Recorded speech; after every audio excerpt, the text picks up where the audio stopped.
What's going on, guys? Razorhog here, back with another video, and today I'll be talking about something that's often requested for me to do. So if you've been watching me for the past 2 years, you may mostly know me from my Minecraft NASCAR tracks. I'm mostly asked to do tutorials on these, but since it's too complicated, I will not be doing a tutorial, but instead I'll be doing a behind the scenes or a guide on how I make these tracks. So yeah, so here's a little bit of a sneak peek on one of the tracks. You can take a guess what it is. The video for it's probably going to be out by the time this is done. But yeah, I'll be discussing on how I do the layouts, add the catch fencing, the grandstands, and then anything in the infield. But yeah, without further ado, let's begin.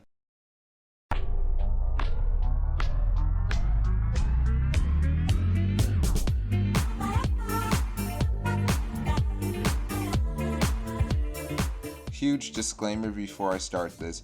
You will need to have Minecraft Java on your PC due to the way I do the track designs. But if you already have your layout done, then you clicked on the right video. The reason why I'm saying you need to have Minecraft Java on your PC is because of World Painter. World Painter is an application where you can pretty much draw whatever you want for your Minecraft map.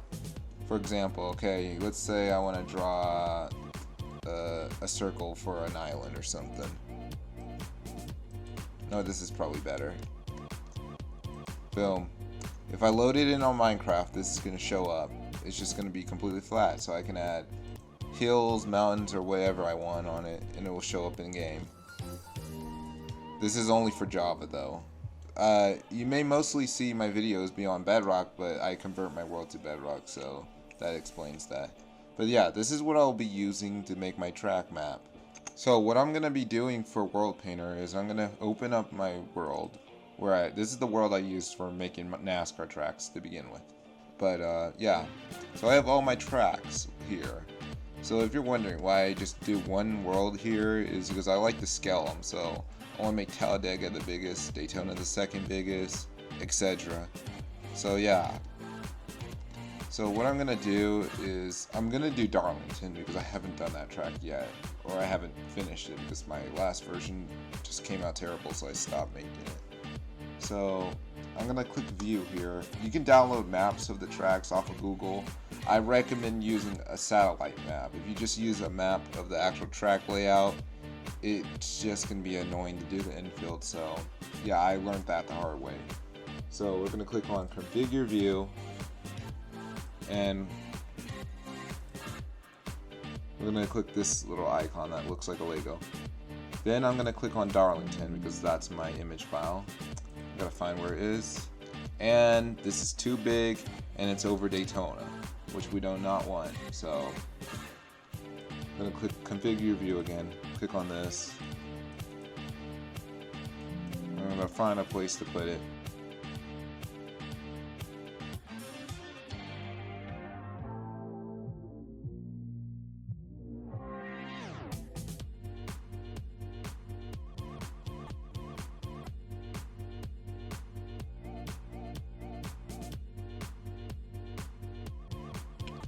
Okay, this is a perfect size for me. So I'm gonna go here, get this pen tool, and I'm gonna choose the thick circle brush. You don't want this one because it's gonna actually make it fade a bit, or it's gonna be tiny. So you're gonna use this one. And usually what I do for the pavement is just stone. So yeah, we're just gonna follow these black lines for the actual track.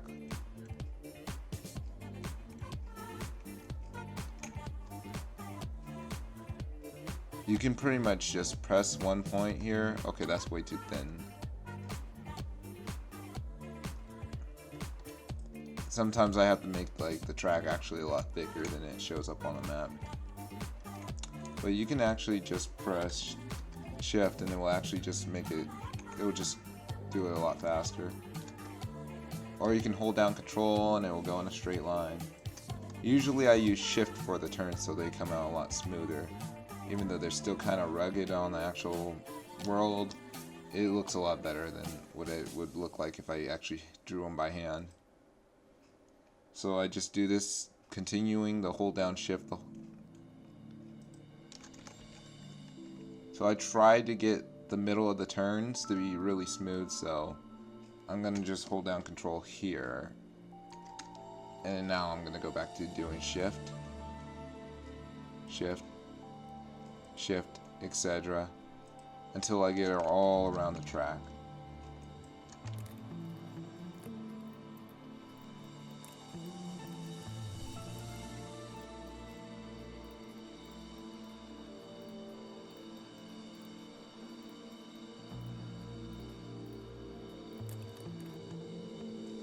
So there, we have the track layout done.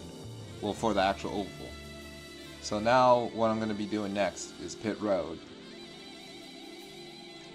Usually I like to switch to a different material, usually cyan terracotta, so you're going to also want to change this so only on bare grass or whatnot, because I do not want this to be on the pavement. Speaking about that, I actually have to fix something here. There, that's a lot smoother. You can fix that in game too, so it doesn't really matter about like when you do it. So I'm just gonna do the shift.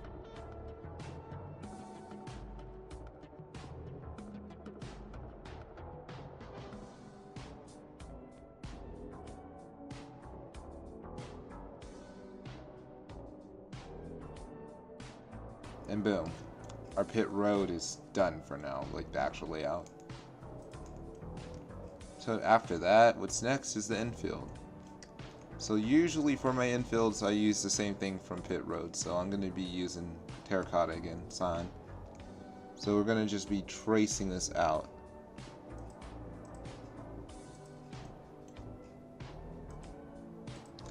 And what you're going to do here, since it's hollow, it's just grass. Okay, it's not blocked off, but if this was blocked off, you could just use the bucket tool and you could just fully fill it in. So I'm going to do that here in a second. So now as you can see, it's blocked off, so I could just use the paint bucket here. So you're going to pretty much trace everything else in the infield, so all these roads and stuff. I don't do every single road though, because it will take too long. But I just get enough, the important ones, so like buildings, the one that leave the track, just the tunnels, all that stuff. So like this road.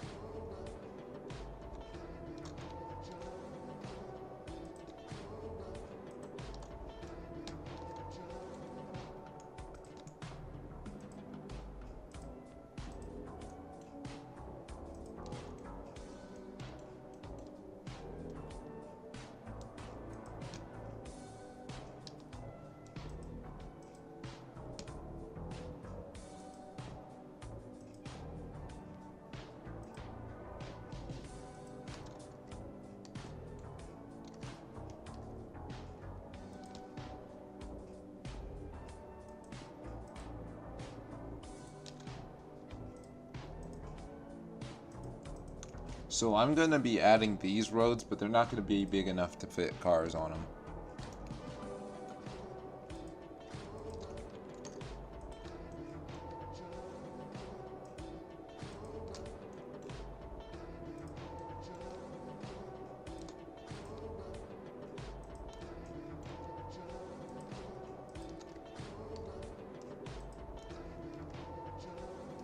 So now this track is starting to take shape so far. So now we just have to do a few more of these road pavement areas and then we'll be done with this part.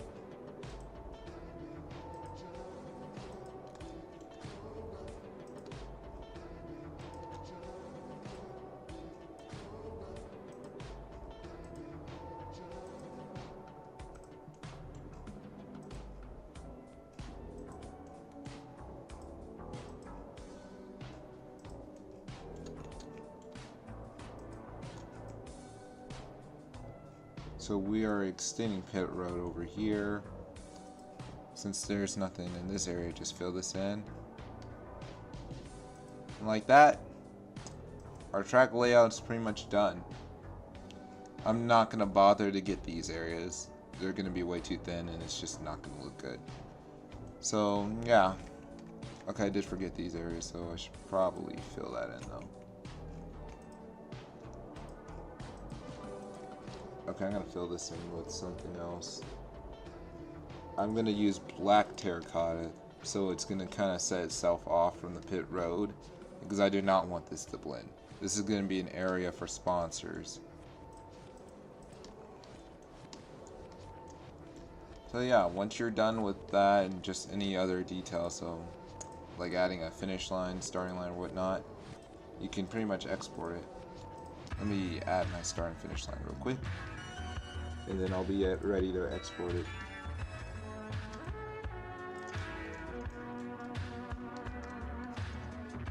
I used to do the stands while being in World Painter. I'd just map out where they are, but this is pretty simple to remember. So yeah. And plus they used to come out all messy to begin with, and it was just a lot more effort. So yeah, we'll wait to do that in game. But we're ready to export this. Oh yeah, before you do, don't do what I'm about to do. So click on this tool and just press it on your track. Anywhere on your track. So let me explain. This is a big world. So can I undo that? Okay, I can't. I'm gonna redo that now. So if I don't set a spawn point, it's gonna put me somewhere far away. So okay, I was last working on this track, so it's probably over here. So yeah, I think you get the point. Also, yeah, you can take a guess what track that is. It's not real. So yeah, I'm just gonna want to set my spawn point. And now I am ready to export. So I can name this NASCAR Darlington tutorial or whatnot.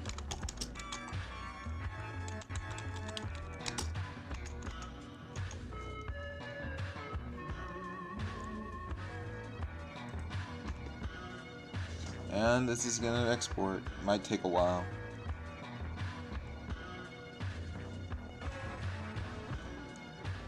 But once this is done, you can go on Minecraft Java. So I'll see you there. Okay, my thing was not recording, so I'm kind of pissed about that. But here's some basic steps. So if you're trying to move your track to a different world, from Java to let's say your city world or something, you can use this app called Amulet. So you can pretty much just select it once you load the world up. So I have my track here. And you can just copy it. And in this case, I'm using my Bedrock world. Same thing.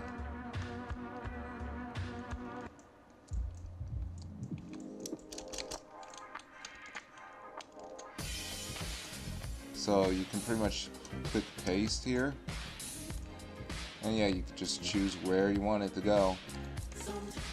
In this case, I already have it in South Carolina, so this is probably a good place for it.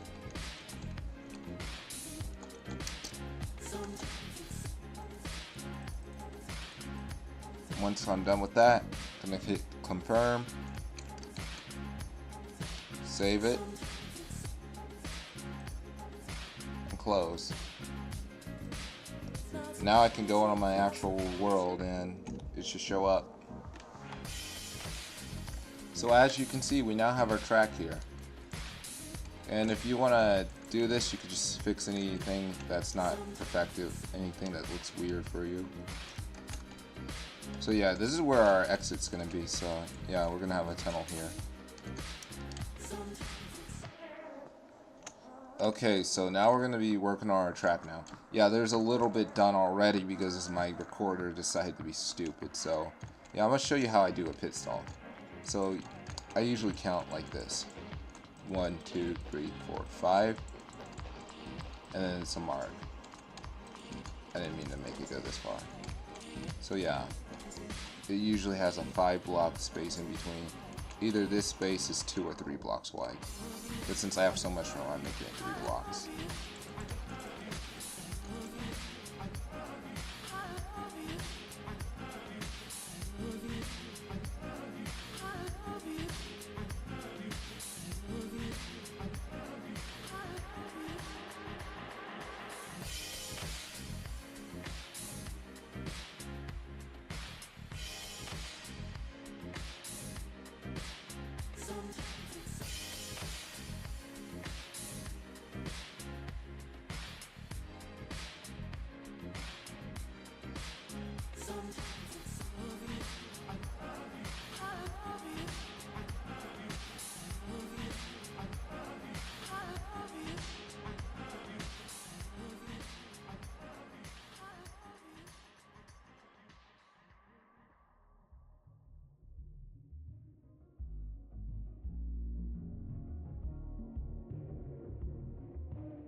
So I made a bit of a mistake with the pit entrance and exit. The wall went a little too far, but not a big deal. It was pretty easy to fix. Well, okay, so what I'm going to be doing next is the lane. Well, the yellow line, pretty much.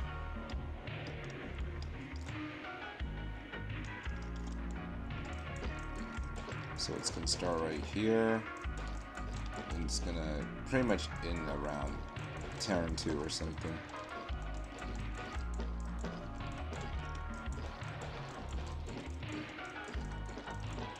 This is where the old pit exit was, so I can pretty much remove that.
So this is pretty much good enough for this part. So this is probably like the hardest or trickiest part. So usually I do 4 blocks and then 4 slabs. So like 1, 2, 3, 4, 1, 2, 3, 4. Okay, so I have a pretty good amount of room. So usually my banking is about this high. Some tracks it could be like this high, or like for super speedways, it's kind of different. This is like how high it is for Daytona, and for Talladega it's this high. I used to have Daytona be 4 blocks, but like it just didn't work out, so I had to fix it. It's just hard to drive the cars on it.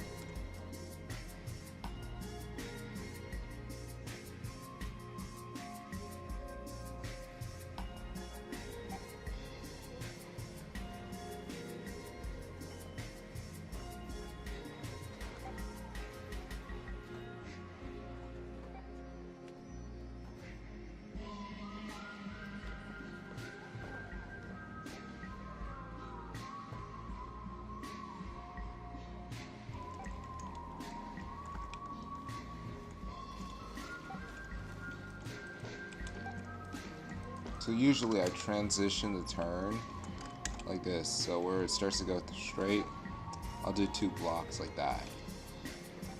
So that's pretty much the end of our turn. Same thing with the slabs. So it's going to be 1, 2, 3, 4, like this. I'm going to just make this a lot flatter so it makes more sense. And it fades out, but in this case this is where it's fading in. Sometimes there will be a little bit of extra like that, but yeah, that's pretty much how I do banking.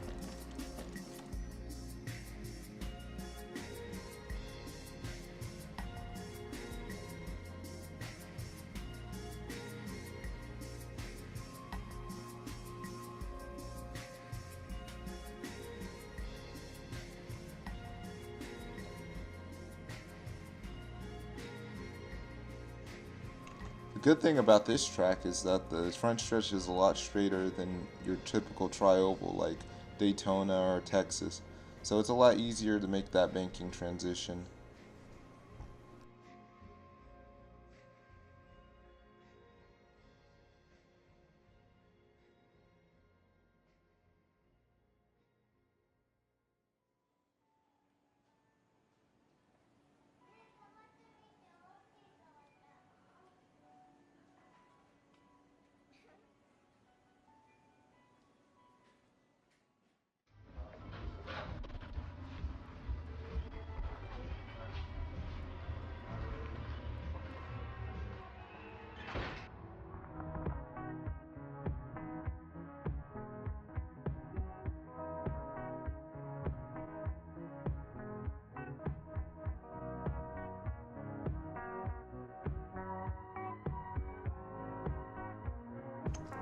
So I got the banking done in the other two turns.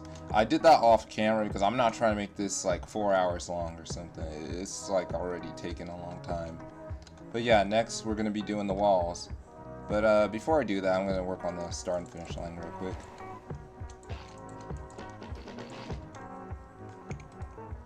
You can usually just make it what it looks like in real life, but I don't have pictures of it right now, so I'm just going to make it a regular start and finish line.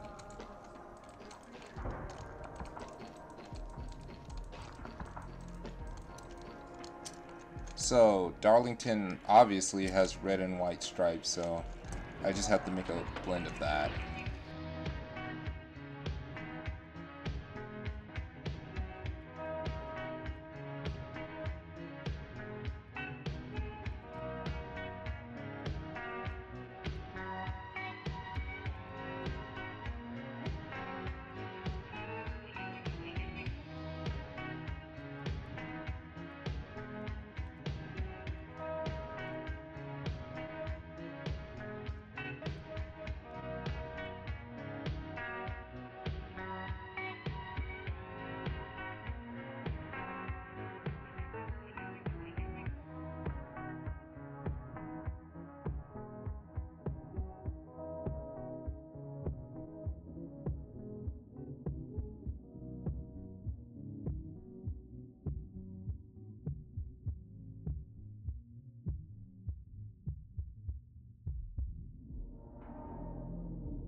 Now that we're done with the walls here for these flat areas, so we need to raise this up where the slab starts.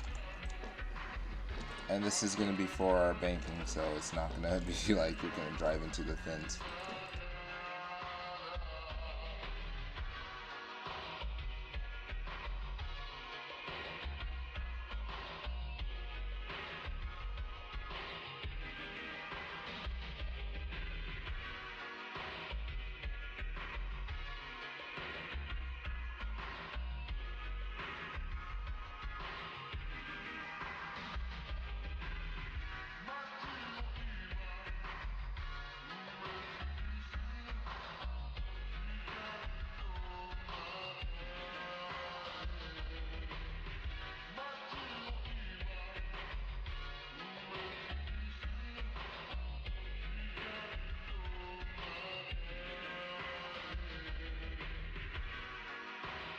Now that we're done with the walls, we're pretty much going to do the same thing with the catchment. So I like to usually do 2 layers of iron fence, but you can make it as tall as you want it to be.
So now that our fencing is done, our track is actually in a state where you can actually drive a car around it.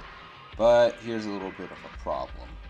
So I would prefer to use barrier blocks all around the catch fence, and you'll see what I mean in a second. I'm not going to put it on the whole track, but yeah, I'm just going to put it on the front stretch here. So the issue with the car add-ons is because you hit the fence, and your car is going to look like Myatt Snider. And we do not want to look like Myatt Snider. So it will pretty much keep the car on the ground. It just, I don't know. Also, check out Craft Pro's channel. He's the guy who made this amazing add-on. Link in the description. So this is what can happen if you don't put a barrier up. Yeah. And you can exit the track like that too.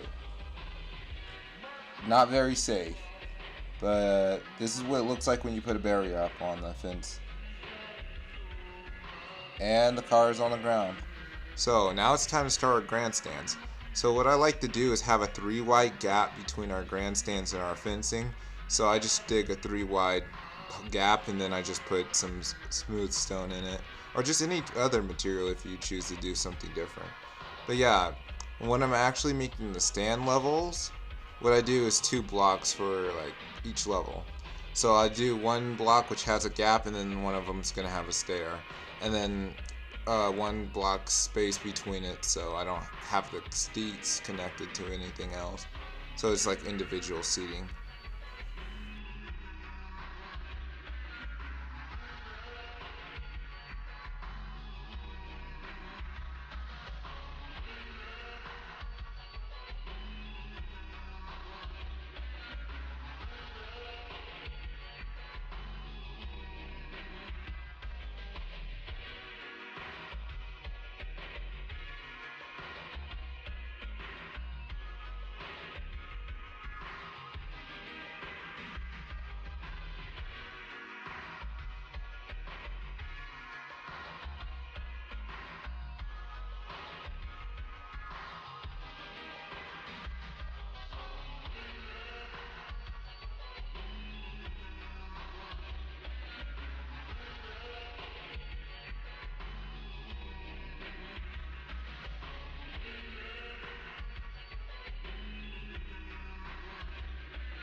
So the next step for the stands that I recommend doing is actually mapping out how tall you want them to be. Because sometimes tracks will have different stand sizes, like for example Indianapolis. They have short stands, tall stands, and just in between. So yeah, that's the thing you should probably do so you have an idea of how you want your track to look.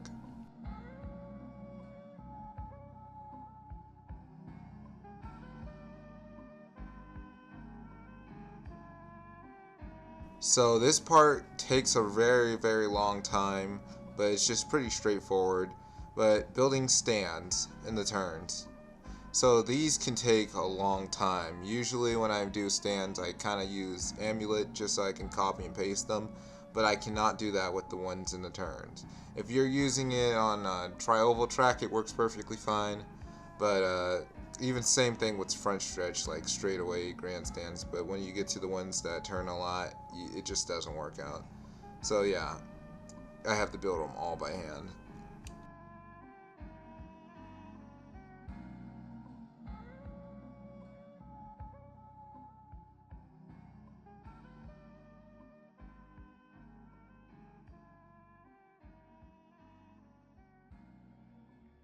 I'm gonna just start saying this right now before it gets to the actual front stretch grandstands. But once I get there, there's actually like a pattern of blue and white seats. So if it's a track with a pattern, I try to do those patterns. So you kind of have to count to see where it is. So in this case, I did 4 seats per color. But with tracks like Daytona, it was different because I actually changed the blocks instead of the seats since they did not have any colors for that.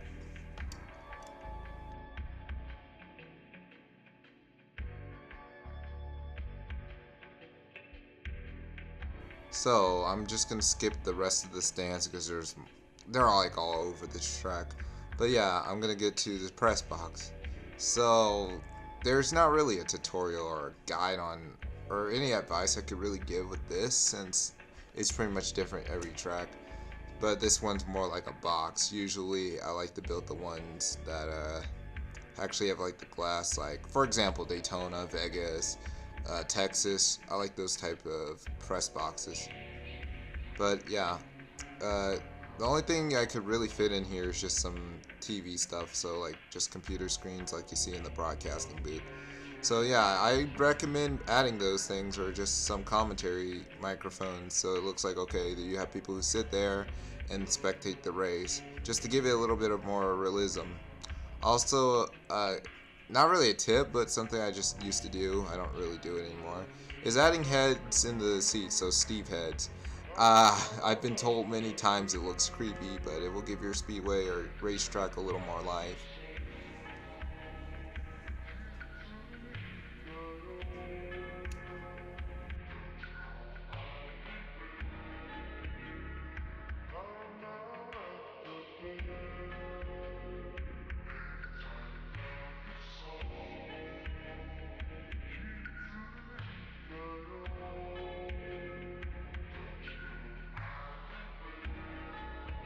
So now it's time to start infield in. There are actually a few things I'd say you should add on every track. So, garages, unless it's like Bristol or a really short track where they don't have garages. You should add an infield care center, and you should add a media center. You should also have an area for trucks. I don't build spots like the actual lines for them, but I try to leave enough room so where I could hypothetically, if I had trucks on this world, I could fit a truck. So those are some things you should look out for. If you want to go the extra mile, there are some other things like having an inspection area, like where they do the OSS inspection or wherever the hell it's called. But yeah, I don't do the interior for like whether you actually put the cars in there. Sometimes I'll actually just build the building. Or if it's just a bunch of filler buildings, that's what I do.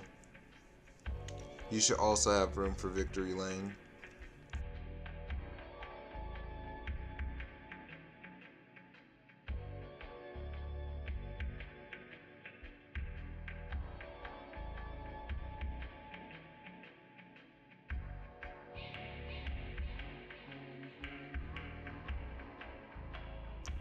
So, you may notice I haven't been putting that much commentary into this video, and I've been speeding through this part, and there are a few reasons.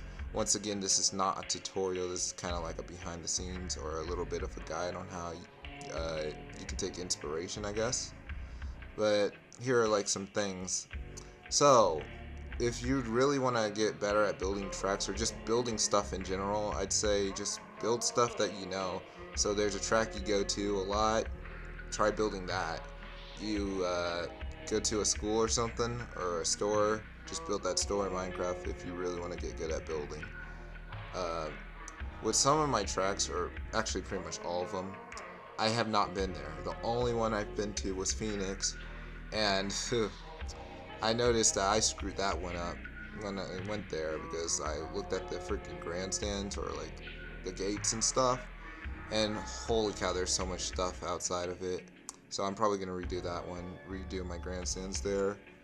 But yeah, sometimes I have to improvise. Like if you notice with my first Daytona, or well, version 3 or just all my Daytonas, I have to improvise. So with my most current one, I have like hotel rooms in there. Same thing with Las Vegas, and I know those tracks don't have anything there, but I just have to do that to fill anything up. But yeah, if you really can't see anything that's in the actual track or you just haven't been there, I guess you can improvise a bit. But yeah, I hope that helps.